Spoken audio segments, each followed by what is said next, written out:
J'aimerais aujourd'hui vous raconter l'un des plus grands scandales que la marine française ait jamais connu et qui a donné lieu à l'une des œuvres les plus romantiques de l'art occidental, le radeau de la Méduse. Si vous avez déjà eu l'honneur de visiter le Louvre à Paris, vous avez certainement contemplé ce tableau qui fait plus de 7 mètres de large et presque 5 mètres de haut. Il a été peint entre 1818 et 1819 par le peintre et lithographe romantique français Théodore Géricault, alors âgé de 27 ans. Il représente le naufrage de la frégate Méduse qui est chargée d'acheminer le matériel administratif, les fonctionnaires et les militaires affectés à ce qui deviendra la colonie du Sénégal. Le naufrage se passe en juillet 1816 au large de la Mauritanie. Le capitaine, Hugues Duroy de Chaumareix, est incompétent. Il n'a pas navigué depuis 25 ans.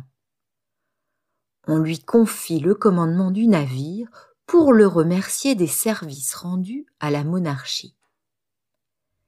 La frégate s'échoue sur un banc de sable à 50 km des côtes.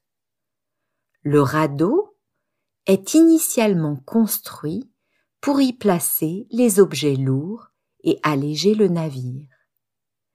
Mais après une violente tempête, l'abandon du navire est décidé.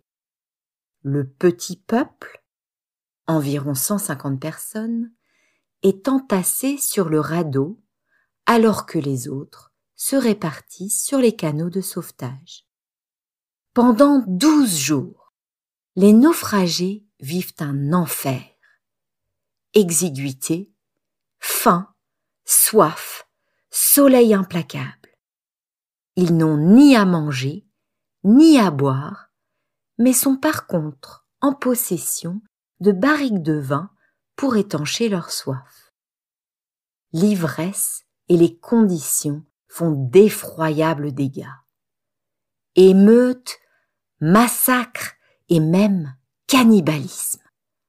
Un bateau vient les secourir et récupère seulement 15 rescapés du radeau, dont 5 mourront avant l'arrivée à terre. Géricault peint le moment où les naufragés pensent voir un bateau qui va les secourir. Il s'est nourri du récit de 2 rescapés du radeau, un géographe et un médecin de marine. Pour se rendre compte de l'ambiance morbide, il va récupérer des membres sectionnés à l'hôpital. Bras, jambes, tête. Il fait construire une maquette du radeau sur laquelle il fait poser les 2 rescapés. 9 mois de travail pour représenter un épisode tragique qui a exercé une fascination morbide sur les imaginations et a divisé politiquement la France.